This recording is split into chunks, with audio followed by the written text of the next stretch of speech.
अस्सलाम वालेकुम दोस्तों, स्वागत है आप सभी का आपके अपने YouTube चैनल अमजद गुरु में। आज मैं आपके सामने एक ऐसे टॉपिक पर बात करने के लिए हाजिर हुआ हूं जो इंतहाई संगीन और हसास टॉपिक है।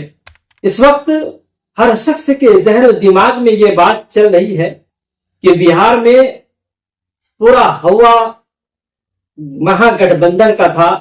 तेजस्वी के नाम पर तेजस्वी को मुख्यमंत्री बनाने के लिए मेरे नौजवान, बूढ़े और खास करके मुसलमान दीवाने थे।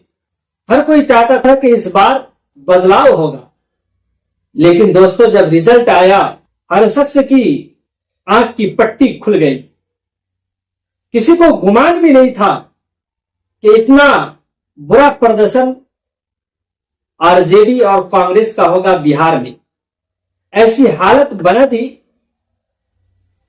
कि शायद वो अपनी गलती पर बरसों तक एहसास करती रहे कि मुझसे क्या चूक हो गई, कौन सी ऐसी गलती हो गई कि जिसकी वजह से जनता ने मुझे ये सबक दिया।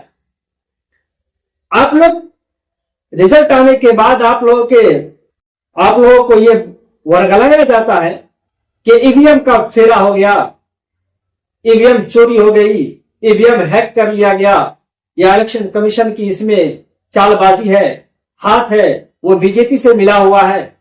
ये सारी बातें मीडिया में आती है, सोशल मीडिया पर आती है, और आम नौजवान जो है जो हकीकत को बिना समझे हुए ये इल्जाम फौरन लगा देते हैं। लेकिन हकीकत से परे ये सारी बातें हैं। अगर आप बीजेपी की हकीकत को जानेंगे, सच्चाई को जानेंगे, तो आपको जरूर एहसास होगा कि वाकई बीजेपी जो जीतती है वो अपनी मेहनत और काम की बदौलत जीतती है। मेरा किसी भी पार्टी से कोई लेना देना नहीं है, लेकिन मैं सिर्फ सच्चाई बताने के लिए, आंखों देखा हाल बताने के लिए मैं सिर्फ ये वीडियो बना रहा हूं। नहीं तो मुझे कोई जरूरत नहीं थी ये वीडियो बनाने की। मैं फेसबुक खोलता हूं तो वही सुनने में आता है कि ईवीएम हैक हो गई, ईवीएम की घपलाबाजी से हुआ, ईवीएम बदल दिया गया और इलेक्शन कमीशन जो है वो बिक गया है, वो बीजेपी के इशारे पे काम करता है। दोस्तों सच्चाई ये नहीं, बल्कि सच्चाई सिर्फ और सिर्फ बीजेपी की मेहनत है, बीजेपी की कारकर्दगी है, बीजेपी के वर्कर्स हैं। जिस तरीके से वो मेहनत और जिस तरीके से वो रणनीति अपनाती है, वैसी रणनीति हर पार्टी को अपनाने की जरूरत है। बिहार में जीत का बीजेपी का सिर्फ दो कारण, मुख्य दो कारण। सबसे पहला कारण क्या है कि उनके पंचायत लेवल से लेकर के जिला और राज्य लेवल तक उनके वर्कर मजबूत है, उनकी फील्डिंग मजबूत है। हर गांव में आपको बीजेपी, आरएसएस और बजरंग दल के कार्यकर्ता आपको मिल जाएंगे, और हर कोई सहयोग करता है बीजेपी का।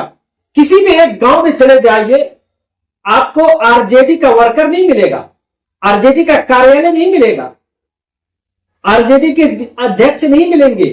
पंचायत लेवल पे, ब्लॉक लेवल पे या समाज के लेवल से, गांव के लेवल से जिस तरीके से बीजेपी के वर्कर और बजरंग दल के वर्कर काम करते हैं, वैसा काम किसी भी पार्टी का वर्कर नहीं करता। नाम का सिंबल ले लेता है कि मैं कांग्रेस का जिला अध्यक्ष हूं, आरजेडी का जिला अध्यक्ष हूं, आरजेडी का प्रखंड अध्यक्ष हूं, पंचायत लेवल का अध्यक्ष हूं। लेकिन दोस्तों हकीकत यह है कि कोई उस तरीके से काम नहीं करता जिस तरीके से बीजेपी का वर्कर काम करता है। बीजेपी उनको अपना समझता है। बीजेपी जिसको भी टिकट दे दे, बीजेपी का हर वर्कर की ये कोशिश होती है, हर वर्कर ये चाहता है कि मैं एमएलए हूं। लेकिन ये सोच बीजेपी के वर्करों में कैसे पैदा होगी? ये पहली वजह जो बीजेपी की जीत की है वो उनके मजबूत फील्डिंग की वजह से। समाज के लेवल से लेकर के, पंचायत स्तर से लेकर के जिला स्तर तक, ब्लॉक लेवल तक और पूरे बिहार लेवल तक, स्टेट लेवल तक, पूरा उनका वर्कर इतना ज्यादा है, उनके काम करने वाले इतने ज्यादा हैं, इस तरीके से मेहनत करते हैं, इस तरीके से फील्डिंग करते हैं, उस तरीके से मैंने किसी भी पार्टी की फील्डिंग नहीं देखी। उनके अगर एक कार्यकर्ता को, एक वर्कर को जरा सी भी कोई तकलीफ होती है, वो अपने एमएलए को या विधायक को जरा सा एक बार फोन कर दे कि फला जगह मुझे मैनेज करना है, उनको संभालना है, वो बिखर रहा है, तो उनके एमएलए, एमपी और उनके जो बड़े अधिकारी हैं वो फौरन उन तक पहुंचते हैं, उनको समझा बुझा करके उनको अपना बनाते हैं। किस तरीके से मैनेज करना होता है ये सारा वो लोग कर लेते हैं। और दूसरी खास वजह यह है, पंचायत लेवल से उन्होंने अपना जिम्मेदार बना रखा और हर एक को पैसा मिलता है, तनख्वाहें मिलती है, तब वो लोग इतना दिलो जान से मेहनत करता है। और यहां सारे लोग खाली मुंह से दीवाने बने फिरते हैं, कोई पैसा नहीं खर्चा करता अपने वर्कर पर। जब आप वर्कर को पैसा नहीं देंगे, खर्चा नहीं करेंगे, जिनको अध्यक्ष बनाया पंचायत लेवल का उनको पैसा नहीं देंगे, तो वो कैसे काम करेगा? अपना पेट्रोल जला करके तो मेहनत नहीं करेगा, अपना कामकाज छोड़ करके तो गांव गांव में जाकर के घूमे फिरेगा नहीं। आपको 5 साल तक पंचायत स्तर से काम करना होगा, समाज स्तर से काम करना होगा, अपने वर्कर को मजबूत करना होगा, तो आप जाकर के तब कहीं जाकर के आपको कामयाबी मिल सकती है। और ये काम बीजेपी करती है, आरएसएस और बजरंग दल करता है, इसलिए पूरे बिहार में और पूरे हिंदुस्तान में वो राज करता है। किसी भी स्टेट में इलेक्शन हो, जो शख्स भी मेरा ये वीडियो देख रहा हो, वो शख्स अपने गांव का सिर्फ एक हाल दिखा दे, सिर्फ एक अपने गांव का एक जायजा ले ले, जरा सा जायजा ले ले कि यहाँ बजरंग दल के, आरएसएस के और बीजेपी के कितने कार्यकर्ता हैं, उन लोगों में कितना इत्तेहाद है, वो लोग कैसे मुत्तहिद हैं और उन लोगों की फील्डिंग कैसे होती है। अब शाम में निकल जाइए किसी भी इलाके में, तो वहां उनके कार्यकर्ता काम कर रहे होते हैं, लोगों को समझा रहे होते हैं, जिस तरीके से होता है वैसे मैनेज कर रहे होते हैं। लेकिन मैंने ऐसा आरजेडी और कांग्रेस के वर्कर्स को नहीं देखा। और दूसरी सबसे बड़ी वजह बीजेपी की जीत की यह है कि इलेक्शन से पहले उन्होंने महिलाओं के खाते में 10-10 हजार रुपए भेज दिए, और वो भी स्टेप बाय स्टेप भेजे। हर हफ्ते, हर जुमा को 10,000 रुपए महिला के खाते में आ जा रहे हैं। 1 करोड़ 10 लाख महिला के खाते में पैसा आया। सबसे बड़ा हथियार उनका वही साबित हुआ कि 10,000 रुपए महिला के खाते में मिले, और बिहार में सबसे ज्यादा वोट जो वो महिलाओं ने दिया, क्योंकि सारे लोगों के शोहर, पति जो है वो बिहार से बाहर रहते हैं, अपने प्रदेश से बाहर रहते हैं, इसलिए महिलाएं घर की मालिक होती हैं। महिलाओं को और छोटी जाति के लोगों को जब पैसा मिलता है, तो जिनको भी पैसा अगर 500 रुपए दे दिया जाए तो वो उनका एहसान याद रखती है।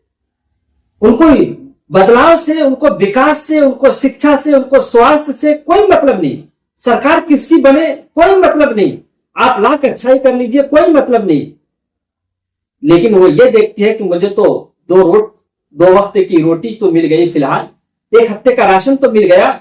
गरीबी की ये इंतहा है, 1 हफ्ते का अगर राशन मिल जाए तो उसके लिए आप वोट दे देते हैं। तो बीजेपी का दूसरा सबसे बड़ा हथियार 10,000 रुपए। अब एक औरत ने 3 औरतों को समझाया, 10 जगह बोली, तो वो औरत भी उसकी तरफ मुतवज्जह हो गई, वो महिलाएं भी उनकी तरफ मुतवज्जह हो गई।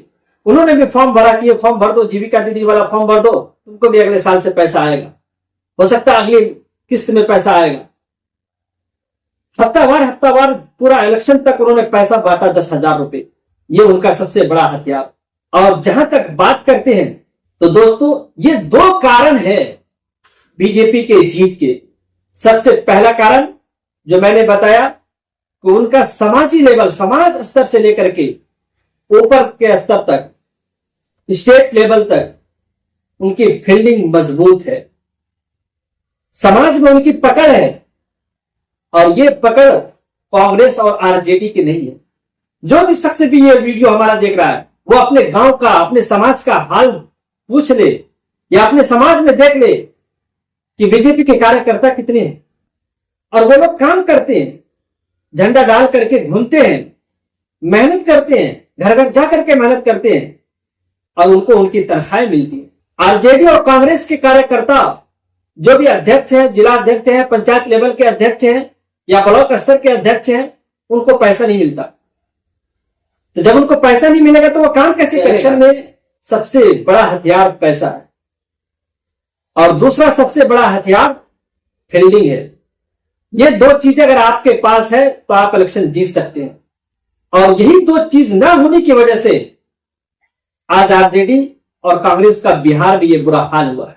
मैंने 1 महीना पहले वीडियो बनाया था कि इस बार बिहार से आरजेडी समाप्त हो रही है, हुकूमत बनेगी तो बीजेपी की बनेगी।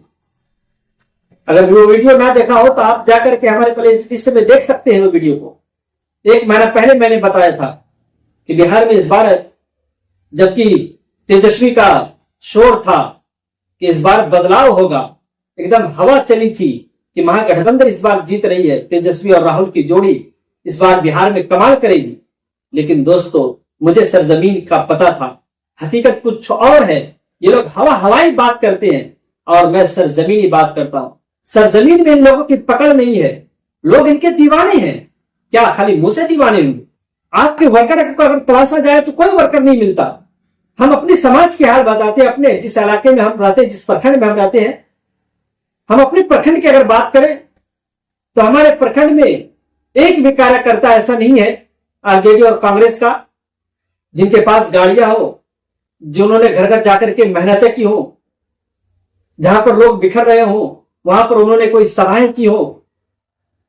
हमारे समाज में आज तक सभाएं नहीं। एमएलए साहब आए, एकदम जो खड़े थे विधायकी में, वो आए, एक बार घूम करके चले गए। क्या इस तरीके से इलेक्शन जीता जाता है? फील्डिंग बहुत शर्त है, हर शख्स के पास आपको जाना होगा। आपके वर्कर को काम करना पड़ेगा रातों दिन, तब कहीं जाकर के आप कामयाब हो सकते हैं। और महागठबंधन क्यों हारा? इसकी सबसे बड़ी वजह, पहली वजह क्या है कि आरजेडी का फूट होना, आरजेडी का दो भाइयों में फूट पड़ जाना, दो भाइयों में लड़ाई हो जाना और उनका तेज प्रताप का अलग पार्टी बना लेना। और दूसरी सबसे बड़ी जो तेजस्वी ने गलती की या महागठबंधन ने गलती की, वो डिप्टी सीएम का ऐलान कर देना। यह सबसे बड़ी गलती थी। जो मल्लाह पूरा बीजेपी हो चुका है, डिप्टी सीएम का ऐलान किया उसको कोई जानता तक नहीं है। वही मल्लाह समाज के लोग कहते हैं कि मैं उनको क्यों अपना रहबर और कायद मानूं। वो मल्लाह समाज पूरा का पूरा बीजेपी हो चुका है और उस मल्लाह समाज के एक आदमी को आपने डिप्टी सीएम का ऐलान कर दिया। और मुसलमान 17 से 18% होकर के उनको डिप्टी सीएम का ऐलान नहीं किया। आप डिप्टी सीएम का ऐलान ही नहीं करते, आपकी सबसे बड़ी गलती हुई कि डिप्टी सीएम का ऐलान करना। और तीसरी सबसे बड़ी गलती आपने ये की कि आपने सिर्फ और सिर्फ सीमांचल पर फोकस किया, सिर्फ ओवैसी के पीछे पड़े रहे कि ये किसी तरीके से सीमांचल में कामयाबी हासिल न कर सके। आपने सरफराज और शहनवाज दोनों की जिंदगियां बर्बाद कर दी। और जो एमआईएम के 4 एमएलए थे, उन चारों एमएलए की आपने ऐसी हाल बना दी, ऐसी हालत बना दी, वो किसी लायक भी ना रहे। आपकी मुसलमानों के साथ ये हमदर्दी। आपने शाहनवाज को भी कहीं का नहीं छोड़ा। और जो वो शाहनवाज 3 एमएलए को लेकर के गए, उन तीनों को भी आपने कहीं का नहीं छोड़ा। वो तीनों की जिंदगी नर्क हो गई, उनका वजूद आपने खत्म कर दिया। आपने इसलिए खत्म कर दिया था कि मुसलमान क़यादत मजबूत ना हो सके, मुसलमान की लीडरशिप मजबूत ना हो सके। इसलिए आपने इमरान प्रताप गढ़ी को भेज दिया और मेरी बहन इकरा हसन को भेज दिया। यानी इन दोनों मुसलमानों को आपने सिर्फ खाली इस्तेमाल किया कि मुसलमानों के इलाके में जाकर के, सीमांचल के इलाके में जाकर के मुसलमानों के वोट का बिखराव करे ताकि ओवैसी जीत ना सके। आपने फोकस सिर्फ इन्हीं सीटों पर किया, इन्हीं दोनों को यूज किया आपने। और ये दोनों जब आए तो हेलीकॉप्टर से आए, दिखावा कर करके आए। और एक वजह बीजेपी की जीत का ये भी बता दूं मैं कि उनके प्रधानमंत्री, गृह मंत्री और राज्य के मुख्यमंत्री और उनके एमपी, उनके सांसद, यहां तक कि गुजरात के सांसद, गुजरात के बीजेपी के अध्यक्ष और बाकी ना जाने कितने उनके एमएलए जो दूसरे स्टेट से हैं, उन सबों ने एक एक सीट को पकड़ा और रातों रात रह करके, हफ्तों महीनों रह करके वहां पर मेहनत की है, तब जाकर के बीजेपी को कामयाबी मिली। उनके एमपीज ने मेहनत की, घर घर जा जा करके। हम खुद अपने प्रखंड की अगर बात करते हैं तो हमारे प्रखंड के एमपी ने एमएलए का इतना साथ दिया, जो एमएलए इस बार खड़े थे, बीजेपी के एमएलए जो इस बार खड़े थे, उनका इतना साथ दिया, इतनी सभाएं की, एक दिन में 4-5 सभाएं, छोटी छोटी सभाएं गांव में जाकर के क्या करते थे, एमपी होकर के, सांसद होकर के, तब जाकर के उनको कामयाबी मिली। क्या आरजेडी और कांग्रेस के एमपी ने इस तरह से गांव गांव में जाकर के सभाएं की? हेलीकॉप्टर से आए लोगों को दिखाते हुए एक बड़ी सभा कर दी? क्या गांव स्तर पे सभाएं की? लोगों से जाकर के मिले? जब हारते हैं तो फिर ठेकरा फोड़ते हैं ईवीएम पर, ठेकरा फोड़ते हैं कि इलेक्शन कमीशन बीजेपी का दलाल है। दोस्तों, ये सब इल्जाम लगाना छोड़िए, और जो भी मेरे मुसलमान भाई या कोई भी ये इल्जाम लगाता है तो वो अपने गांव की सिर्फ हालत उठा करके देख ले कि मेरे गांव में बीजेपी की हालत कैसी है और आरजेडी और कांग्रेस की हालत कैसी है। हालत का मतलब है कि आप ये चाहते हैं कि मैं तो आरजेडी हूं, मैं तो कांग्रेसी हूं। इससे नहीं होता। क्या आरजेडी और कांग्रेसी हैं तो क्या आपने वैसा काम किया? क्या तो आपने अपने गांव में सभाएं की? कितने लोगों के घर घर जाकर के आपने मेहनतें की हैं? कहां आरजेडी और कांग्रेस के एमपी जो दूसरे राज्य में जीते हैं, वो आकर के उन्होंने आपके गांव में रह करके मेहनतें की? यहां ढेर सारे सबूत हैं, ढेर सारे सबूत हैं कि दूसरे राज्य के एमपी आपके स्टेट्स में आकर के, आपके ब्लॉक में आकर के उनके बीजेपी के एमएलए के लिए मेहनतें कर रहे हैं, काम कर रहे हैं, घर घर जाकर के फील्डिंग कर रहे हैं। वो कामयाब नहीं होगा तो आप कामयाब होंगे। कामयाबी सिर्फ मेहनत से मिलती है।